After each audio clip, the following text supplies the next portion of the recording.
Bom, como dizem as pessoas aí no dia a dia, é sem novidade, né? Porque o MBL está requentando projetos que já se destinaram em outros tempos a reprimir a liberdade de expressão de outros artistas, outros cantores, outras formas de expressão no meio cultural, né? Então, não é a primeira vez que esse tipo de projeto de lei surge, né? Nós tivemos tentativas diretamente na justiça ou por meio da repressão direta, até no caso de polícia, né? Contra o samba, a gente teve isso contra o rap, né? Os Racionais foram muito vítima disso em São Paulo no começo, o Adoniran Barbosa era vítima disso no começo também.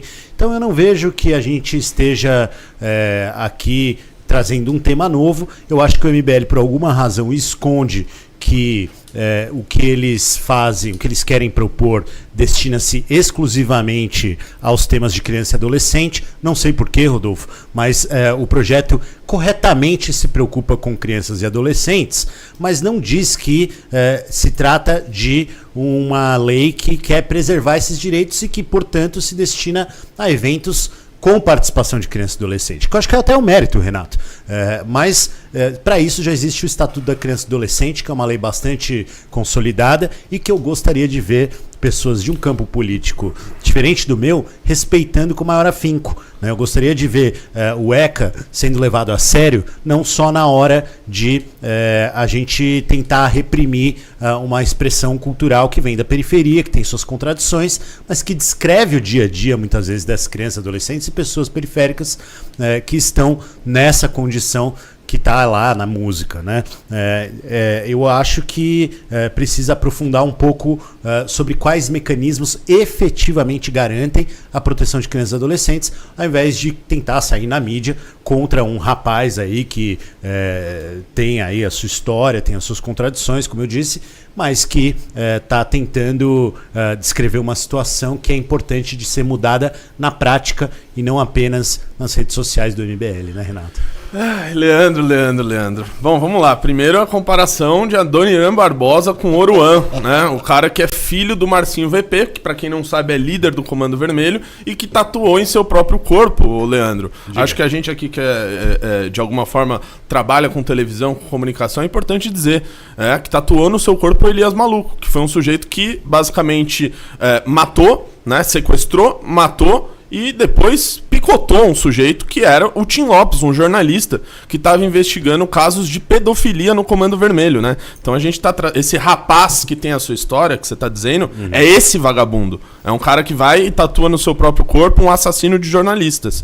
Então acho que a gente até aqui como comunicadores, né, já trabalhamos juntos na Jovem Pan, no mínimo, né, não deveríamos tratar a história desse vagabundo chamado Oruan, né, como se fosse algo digno de, olha, a história que ele tem. Não, né, é um sujeito que faz esse tipo de coisa. E é importante, claro, que você disse sobre a questão da criança e do adolescente e tudo mais, mas esse projeto ele vai um pouco além. Ele trata-se de financiamento de prefeituras, de dinheiro público que é utilizado para financiar esse tipo de coisa. Financiar shows para criança e adolescente. Qualquer que seja. Se tiver dinheiro público envolvido, fazendo show onde o sujeito sobe num palco, abre uma camiseta e pede liberdade para um vagabundo que está preso desde 1997 por ser líder de uma das maiores facções criminosas do Brasil, que é responsável direto pela morte de milhares de pessoas no Brasil, aí, meu amigo, desculpa, isso daí não pode nem ter dinheiro público. Aliás, eu acho até que não deveria fazer. Não deveria nem sequer ter esse show, o sujeito subir num palco desse e fazer apologia para milhares de pessoas. Mas para isso já tem a lei da apologia. A lei anti-Oruan, ela vai no sentido de dizer que a prefeitura não pode financiar esse tipo de evento. Se financiar, obviamente, depois o sujeito vai ter que pagar uma multa. Claro, tá dentro da sanção administrativa, mas é o mínimo. Ou é o quê? Me explica melhor. O meu problema é um vagabundo desse subir em cima de um palco e gritar. O Oruan é vagabundo? O Oruan é um vagabundo. Por que é um vagabundo? Eu acho ele um lixo. Não tá bom pra você ter tatuado o Elias Maluco no corpo? Ou você acha normal esse tipo de tatuagem? Ele tinha uma relação próxima. Eu não acho normal. Não acho normal. Mas assim como as pessoas que passam pelo sistema prisional, tem um monte de tatuagens que marcam a história dessas pessoas. As pessoas passam pelo sistema prisional e muitas vezes tem tatuagens que remetem às facções que lá dentro acabaram envolvendo essa pessoa, e tem tatuagens que remetem aos crimes que cometeram. Isso tudo faz parte da história, como faz parte da história. Então, se um sujeito for preso por nazismo e tatuar uma suástica? Você vai condenar isso? Eu vou condenar. O nazismo é eu crime. acho que ele tem que ser preso. Um sujeito que tatua uma suástica. Assim como eu acho que um sujeito que já tatua um Elias Maluco já deveria ser preso só por isso. Por vangloriar um vagabundo, um assassino.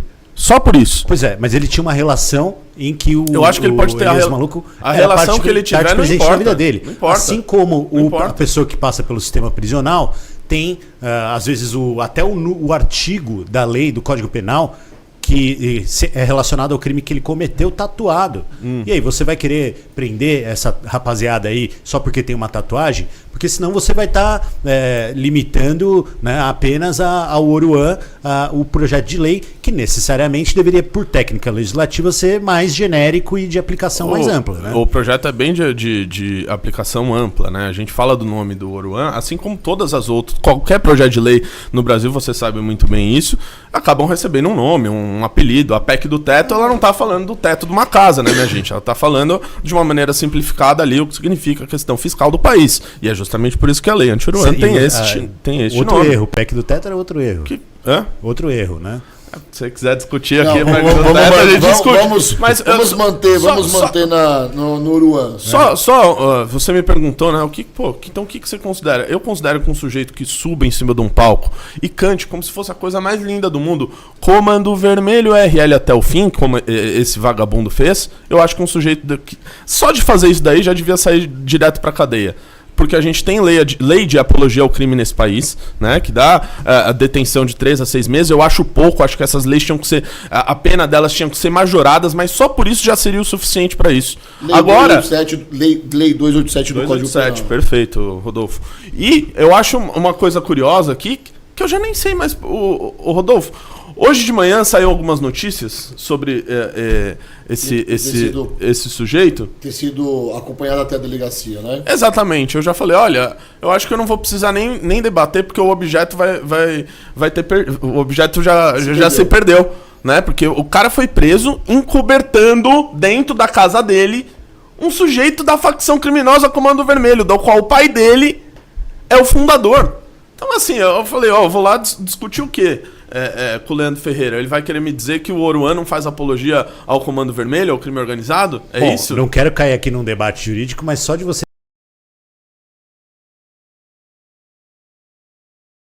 O bom de ter o nome do Oruan aqui é que ficou muito claro para as pessoas, né? Porque hoje ele é um cara que é bastante escutado aí e tudo mais. Mas ficou bom porque as pessoas passaram a olhar que a gente vive uma situação de narco-estado no Brasil, do qual o seu partido, o PT, é bastante responsável por ter essa tragédia na segurança pública que a gente tem, né? E fazer com que o Brasil esteja avançando cada vez mais para ter um narco-estado. E as pessoas estão olhando para isso falando, opa, peraí, no meu país o artista número 1 do Spotify é o filho do cara do Comando Vermelho, da maior facção do Brasil. Meu Deus do céu, já tá tudo dominado mesmo. E isso tá sendo bom, porque as pessoas estão abrindo o olho pro rumo que o Brasil tá indo. Pois é, mas Renatão, toda pessoa para se defender tem que ter o devido processo legal, cara. Se você acha que o Oruan precisa ser impedido na sua liberdade, você prende e dá direito de defesa. Assim como toda criminalidade, por qualquer crime que tenha cometido, né, ou não cometido, inclusive, né, tem que ter direito de defesa. Como eu espero que o Bolsonaro vá ter agora um justo direito de defesa, né, nos processos que está enfrentando, e como toda pessoa merece, tem direito.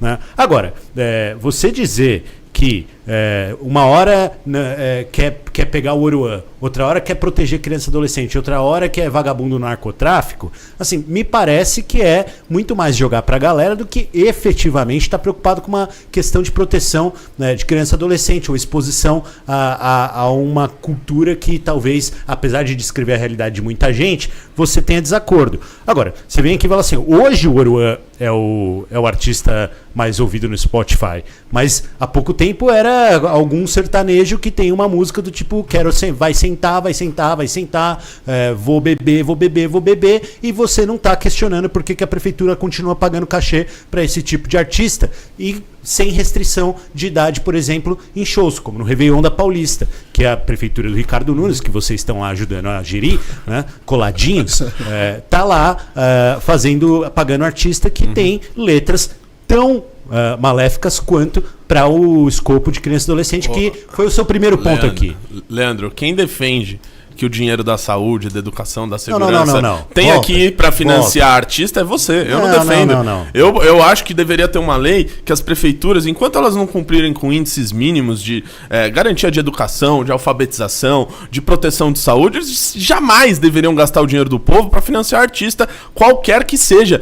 Pior ainda que faz apologia ao Comando Vermelho. Você não vai querer me comparar um cantor sertanejo com um cara que sobe. Um cara que sobe no palco e faz ódio a Comando Vermelho, cara. Você disse que isso pode descrever supostamente a realidade de quem vive numa favela. Pelo amor de Deus, as pessoas na favela são vítimas dessa gente. Vítimas de pessoas como o pai do Oruan e vítimas de pessoas como ele, que tentam retratar essa realidade como se fosse algo bonito. Isso não é bonito porra nenhuma, meu irmão. Isso é, assim, o estado de coisas em que o Brasil tá, onde tem um sujeito subindo, cantando isso abertamente, sendo número 1 de música ouvida no Brasil, mostra a situação decadente que a gente tá. Se a gente quer pensar num futuro onde a gente...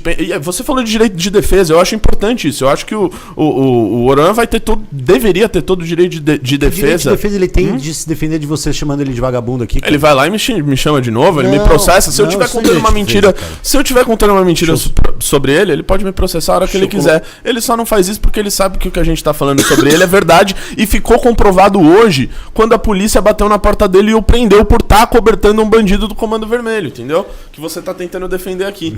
Deixa eu colocar uma questão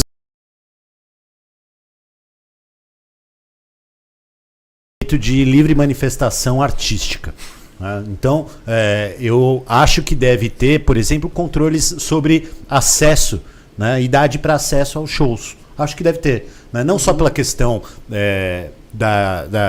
que descreve um ambiente violento, mas também pela descrição da vida sexualizada que as músicas estão lá retratando. Então eu acho que se você tratar, por exemplo, de faixa etária, de classificação, eu acho que tem que se aplicar. Agora, a liberdade artística protege o direito dele de descrever aquela situação da forma como ele vê, na forma de arte, né? Então, se algumas artes são válidas, outras não, né, é um problema diferente que me parece que está mais ligado a um elitismo de quem questiona o tipo de arte e não a quem está interessado em, de fato, ir para cima do crime de incitação ou qualquer coisa que o valha. A pergunta que eu fiz para ele é a mesma para você. A questão da apologia. Eu acho curioso, o Leandro. Me responde uma coisa. Se a música cantada pelo Oruan, né, ele não... a música não se chamasse Só as Melhores do Comando Vermelho. Se a música se chamasse Só as Melhores da Ku Klux Klan, o que você ia achar? O racismo é crime e a apologia ao crime não. A apologia ao crime você tem que ir lá e apurar de acordo com a lei. O racismo é crime. Ou seja, elogiar a Ku Klux Klan per si é um crime. Você ir lá e subir num palco e falar, elogiar o Comando Vermelho não. Vermelho, e falar do Comando Vermelho, assim como falar das Forças Armadas, que o elogiar o Comando Vermelho é a descrição de uma realidade que pode não se configurar como incitação. Ou seja, você acha que é ok o cara subir no palco e elogiar o Comando Vermelho? Eu acho que se aquilo for parte da realidade dele, se ele pegar o microfone, e falar o Comando Vermelho é super bacana, pessoal, valorize o Comando Vermelho, isso não é arte. Isso é incitação. Só, pessoal, vamos usar droga, isso é incitação. Né? Pessoal, vamos fazer sexo desprotegido, né? Agora, isso é incitação. Né? Agora, ele subir, colocar uma música, aí, meu amigo, é partitura, é letra, é rima, tem muita coisa que você precisa aprender sobre isso. Eu acho curioso que eu acho que você não conhece a música dele pra você achar que tenham esses grandes elementos técnicos aí. Então você não vê num sujeito que canta, por exemplo, aqui é a Tropa do Urso, né? A Tropa do Urso é de um bandido, de um criminoso, de um líder de facção. O cara se dizer parte do grupo dele, parte da facção criminosa dele, você não acha que isso é apologia. Isso é uma música, você não acha que o Oruan, sendo filho de quem é? Olha o contexto, o cara é filho do líder do Comando Vermelho. E ele canta em suas músicas dizendo que ele é o filho do chefe, que ele é o cara fodão, que graças a isso ele tem a mulher que ele quiser, que, né, sem contar a questão de violência contra a mulher, que é retratada de uma maneira super, como se fosse assim, ele estivesse retratando, né, fazendo uma música uma música clássica, né, e não estivesse subindo no palco com símbolos do Comando Vermelho, com uma tatuagem do Elias Maluco, assassino de jornalista. É isso que parece que você não quer ver. E aí você vem me dizer que isso se trata de elitismo. De elitismo. Você viu o condomínio onde esse vagabundo foi preso hoje? Como que a gente vai falar? Como que a gente vai falar de uma casa, de um sujeito que tem uma casa, um condomínio desse, um sujeito milionário, podre de rico, que essa é uma questão de elitismo. Elitismo é da sua parte, de achar que as pessoas mais pobres, elas são obrigadas a ter que consumir essa porcaria de música. Não, elas podem consumir o que elas quiserem. Aliás, eu acho que... Nem tudo que elas quiserem. Não, eu entendo que elas... deveriam ter condições de consumir aquilo que elas desejarem. Inclusive a música gospel, que está muito presente nessas comunidades também. Não é exclusividade do funk, ô Renatão. Assim como não é exclusividade da cultura funk, da cultura hip hop, a cultura da favela, a cultura das comunidades. Tem muito mais coisas, você precisa ir conhecer para saber que não é só o funk que está sendo tocado lá, né?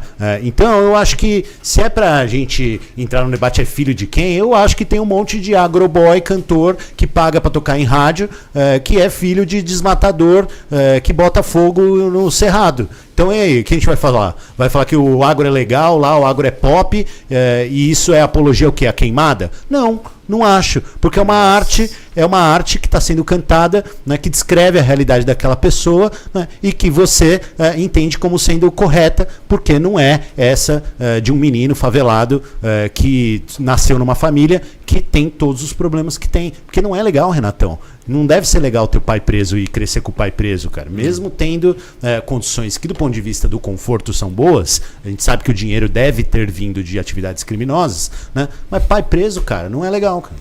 Eu acho engraçado que você reconhece que o recurso dele veio, né, Hoje não mais, né? Porque deve dar dinheiro esse monte de reprodução no Spotify. Sem contar o que deve ter de lavagem de dinheiro, né? Por exemplo, até o menino foi pego numa betting legal no país. Exatamente. O ouro é? Exatamente. Que a gente também já denunciou. Tigrinho, né? Na música tem elogio ao Tigrinho. Uma das músicas. Tem também. E todo dia ele divulga uma plataforma, sendo sempre cada dia uma plataforma diferente, né? Todas que não tem sede física decente e tudo mais, para fazer o pobre perder dinheiro, né? Então, é esse tipo de...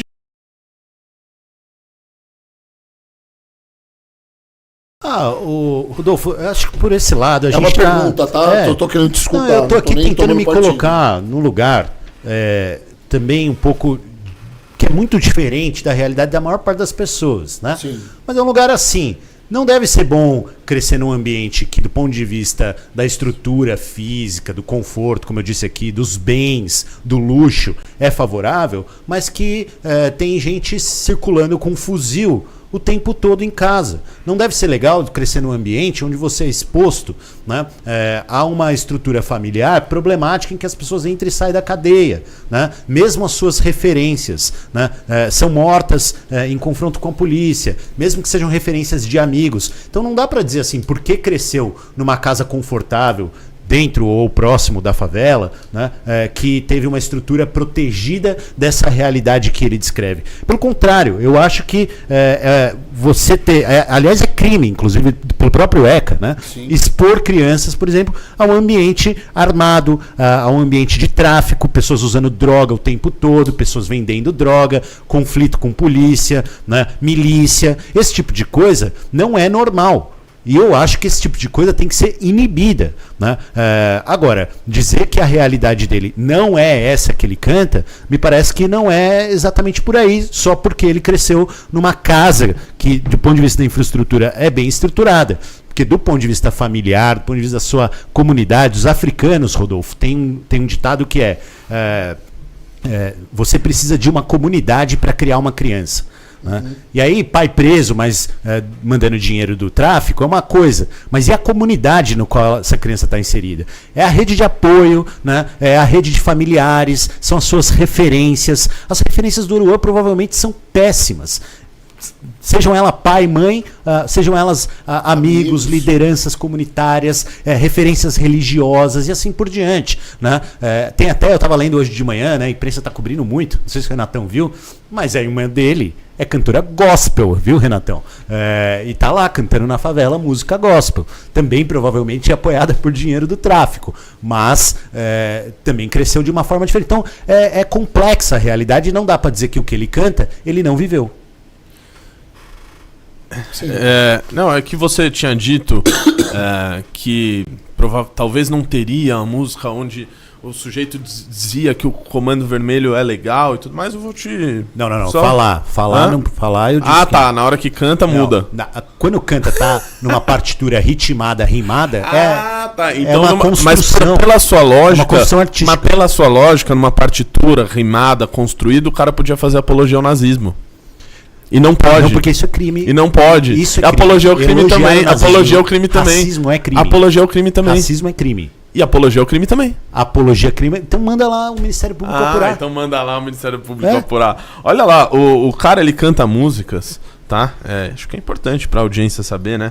Dizendo o seguinte: nós odeia a ADA e a TCP, que são duas facções criminosas. Desde menor sou do comando.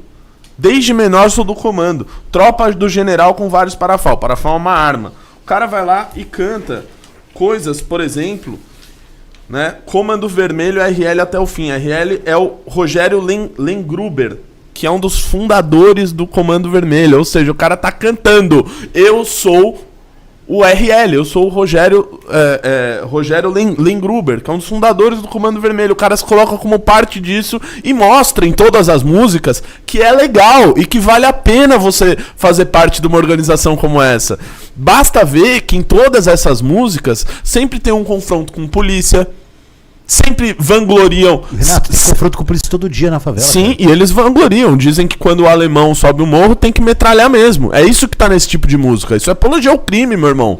É isso que não pode deixar um sujeito desse, seja receber verba pública, seja cantar isso pra criança, seja tratar isso com normalidade. Eu acho que o principal ponto dessa lei é que ele traz à tona e as pessoas olham pra essa situação e falam: peraí, não é normal que o artista mais tocado no meu país seja um cara que acha bonito cantar música que vangloria que se mate policial.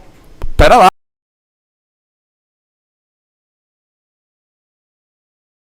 Então, muito pelo contrário, eu respeito todos esses parlamentares, o confronto ao crime organizado, que no fundo é isso que a gente está fazendo. O confronto ao crime organizado. Ou você quer que eu espere o PT fazer isso? Você está enfrentando o crime organizado e proibindo um menino de cantar. Ô Leandro... Não gagueja não, Renato. Pelo visto pode você falar. Não entendeu aqui, cara. Então, pelo visto você não entendeu. Começa de novo. Pelo visto você não entendeu. O combate ao crime, o enfrentamento ao crime também se faz na cultura. Não. E é justamente por isso que tem que fazer o enfrentamento com quem faz apologia a esse tipo de merda que esse cara faz. É sem filtro aqui, né, Rodolfo? Claro. É esse tipo de merda que esse cara faz. O enfrentamento ao crime, sim, nós estamos fazendo. Ou você acha que a gente ia esperar o PT fazer? Que não. Tinha ministro que visitava o complexo do Alemão como se nada tivesse acontecendo, como se estivesse indo numa padaria. De ministra que sobe o morro sem capacete, respeitando as leis do crime. Você acha que a gente vai esperar o PT fazer isso? Mais uma da periferia do Rio de Janeiro que você está criticando enfaticamente. Você tem algum problema com a periferia do Rio de Janeiro? Porque você quer se criticar toda hora a gente que vem de lá?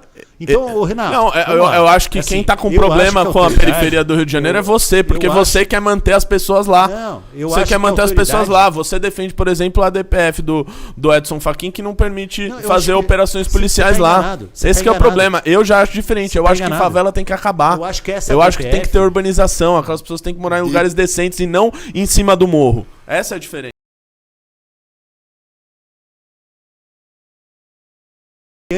A criança ela quer ser igual ao Oruan, porque ela vê o Oruan dirigindo um carro que essa criança só vê no videogame do filho da patroa da mãe dele. Né? Porque ele vê um cara usando um tênis que ele só vê o jogador da NBA usando, né, em quadra. Porque ele vê o Oruan, né, com um colar que é parecido com esse seu aí, mas provavelmente muito mais caro, né? Que paga o valor inteiro da casa dele, né? Então é isso que ele está olhando e é isso que ele está querendo ser. Ele não tem condições de compreender que a realidade complexa ali da favela o coloca numa situação de violência e que a riqueza do Oruan vem a partir disso. Pelo contrário, ele acha que o Oruan alcançou sucesso através da música. A diferença é que a música que o Oruan canta, ele diz que o sucesso dele, que todas as mulheres querem dar pra ele, que ele anda de carrão, sabe por quê? Porque ele é filho do dono. É isso que diz a música, filho do dono. É só você ler a letra, se quiser eu leio aqui pra você. Então, dizendo que ele só tem as mulheres que tem, o carro que tem, o tênis que tem, por ele ser filho do líder da maior facção criminosa do Brasil. E outra coisa, você falou aqui da minha corrente, sabe?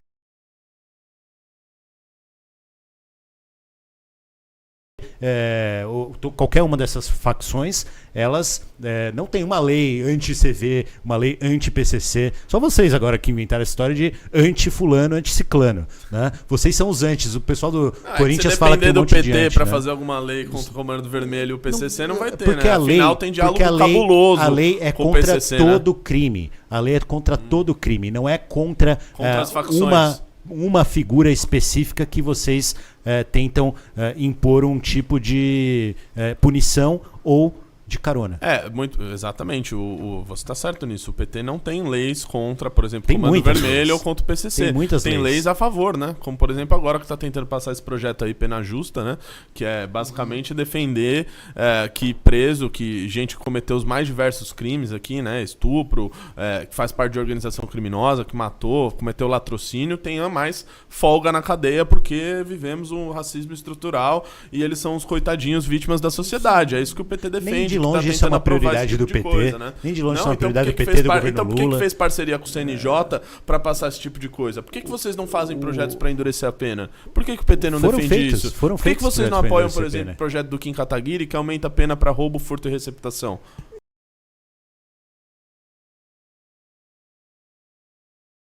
Mas nós vivemos, Leandro, num estado onde as leis são brandas de verdade ou tá tudo dentro da normalidade no Brasil, no seu modo de pensar? Tá tudo dentro do que a história do Brasil permite estar, porque nós tivemos um país que teve 388 anos de escravidão, nós tivemos um país que teve... Nossa, a escravidão tem a ver com a quantidade de homicídio que a gente tem? Não, você História acha que isso não é um problema, não? 388 anos de escravidão. 388 anos de escravidão, nós temos uma república recente, nós tivemos uma ditadura sanguinolenta recentemente, num período de vida da nossa própria geração. A gente não pode achar que a gente vai ter um país igualitário, um país em que a normalidade seja diferente de uma realidade violenta, Rodolfo. Eu acho que a gente tem uma história que condiciona e a gente precisa mudar a nossa história. Por isso que quando uma realidade é descrita num contexto como esse, seja de misoginia, como as músicas que eu descrevi aqui no ponto anterior, seja de violência, como as descritas pelo Oruan e outros, inclusive o Racionais, viu, o Renato, quando você estiver cantando hoje lá, você lembra? A gente tem que trabalhar para mudar essa realidade e não para fazer com que ela seja eterna. Agora, essas mudanças não vão se dar por canetada de lei que proíbe alguém de se apresentar em tal ou qual município, né? Elas vão se dar por mudanças estruturais, pelo melhor equilíbrio da distribuição de renda, pelo desenvolvimento econômico sustentável, né? Eu vou fazer aqui o programa do meu partido igual o Renato fez o dele. E eu acho que é por aí que a realidade do país vai se transformar e músicas como essas vão deixar de ser a descrição da realidade. Leandro, sabe por que você teve que fazer essa volta toda para tentar... Porque é importante fazer, cara. Deixa eu terminar, porque precisava deixa eu fazer. concluir meu pensamento. Sabe por que ele fez essa volta toda? Então eu vou falar pro telespectador, já que você está me interrompendo. Ele fez essa volta toda para justificar o estado de coisas que o Brasil vive hoje, que é responsabilidade do partido dele, que governou esse país por dezenas de anos. E aí ele tenta justificar, olha a historinha que ele contou, que a escravidão e a história e não sei o que, isso condicionou o país a ser assim, como se a história do Brasil, ela fosse a história de 400 anos atrás, fosse responsável pelo estado de coisas que a gente vive hoje. Eu vou te dar um caso de um outro país. Um país que viveu mais de 60 anos em guerra, que depois... De novo não, né? Pô, você não quer ouvir o maior case de segurança pública do mundo? Deixa eu terminar. Um país que viveu mais de 70 anos em guerra, que depois teve 2 partidos corruptos se alternando no poder, se tornou a capital mundial do crime. Bastou a pessoa certa, com as ideias certas, com uma missão correta no poder, para fazer as coisas mudarem, para fazer o jogo virar e fazer aquele país com toda essa história absolutamente crítica, que virou uma república nos anos 90, muito parecido aí com o Brasil. E bastou a pessoa correta, com as leis corretas, com o enfrentamento correto, para mudar a realidade. Se tiver isso, a gente não precisa ficar colocando a culpa na história de 400 anos atrás, Leandro. Mas você tem que fazer isso porque vocês são responsáveis por isso. Foi no governo do teu partido que o nosso país chegou a mais de 60 mil homicídios por ano, cara.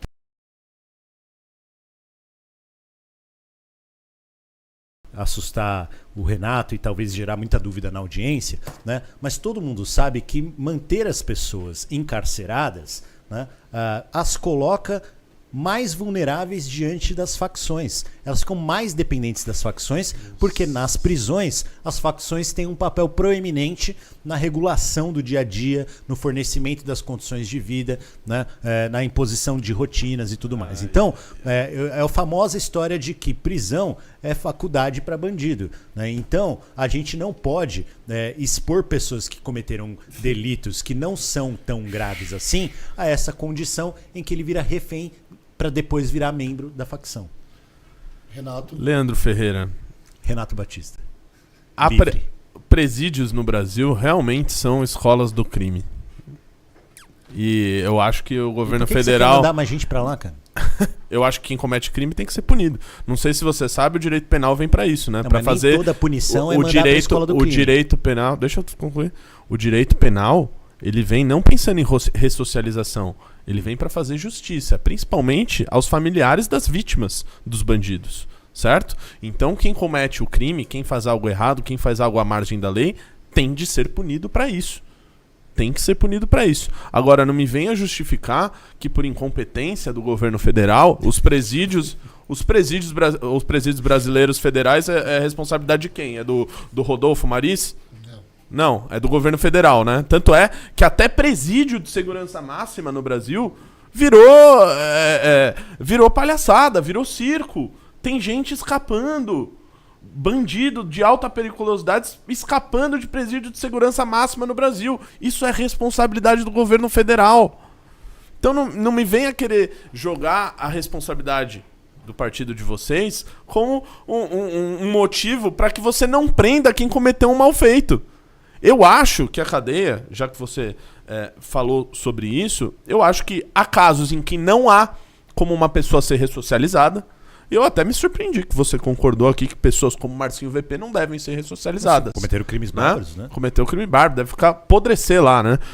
Apodrecer na cadeia, não existe, né? Pena perpétua, Renato.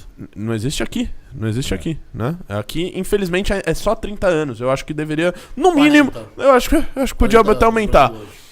Num país que você gosta muito aqui, toma cuidado pra você não cair da cadeira, que eu vou falar. Que Voltou pra você, né? é um país que é um dos maiores maior case de segurança pública no mundo hoje é o Salvador, que tem o maior presídio das Américas, chamado CECOT, o Centro de Controle ao Terror... CECOT, de Controle ao Terrorismo, que, aliás, tem um projeto protocolado pelo deputado Guto Zacarias, do qual sou o primeiro suplente lá na Assembleia, que prevê a construção e a instalação de um presídio de segurança máxima nesses moldes no estado de São Paulo. Lá só são colocados bandidos de alta periculosidade, viu, Leandro? Crimes comuns, crimes de menor potencial ofensivo são colocados em outros presídios. E as pessoas que são colocadas nesses outros presídios, elas trabalham para ressarcir a sociedade sobre o erro delas. Essas pessoas, aí sim a gente pode falar de ressocialização de penas duras, principalmente para mostrar para a sociedade que não é válido cometer um crime. Se você cometer um crime, você será pego e será julgado, o que no Brasil é uma barbaridade, no Brasil é um absurdo, porque aqui a gente tem uma taxa de resolução de crimes de 30% a 40%, baixíssima. A média da OCDE é de 60%. Nesse país que o Leandro não gosta que eu falo, é de 98%. Ou seja, quem comete crime é pego. Aí sim a gente pode falar de uma pessoa cometer um crime de menor potencial ofensivo ser ressocializada, porque há crimes e crimes. Só que para isso o Estado precisa agir. O Estado precisa tomar conta dos presídios e não é o que acontece aqui no Brasil. Eu fico me perguntando se é por causa das denúncias de diálogos cabulosos envolvendo membros do governo federal com o crime organizado. Quando eu perguntei, só para concluir, Rodolfão, quando eu estive lá em El Salvador, eu perguntei pro presidente Nayib Bukele o que a gente poderia importar de experiência de El Salvador para cá no Brasil. E ele me deu uma resposta que cada vez faz mais sentido. Que você o perguntou Estado... pra ele? Pra ele. Ah, você encontrou com ele? Pô, tá nas redes sociais, é o meu não post vi, fixado no Instagram, Nossa, vou entrar Leandro. agora pra ver, cara. Vê agora aí. Ele me disse o seguinte, que é possível resolver o crime, independente do lugar que você esteja. Só não dá pra resolver o crime quem não quer resolver o crime, porque os criminosos, eles se misturaram e se tornaram o governo. Cada vez mais eu acho que é o caso do Brasil.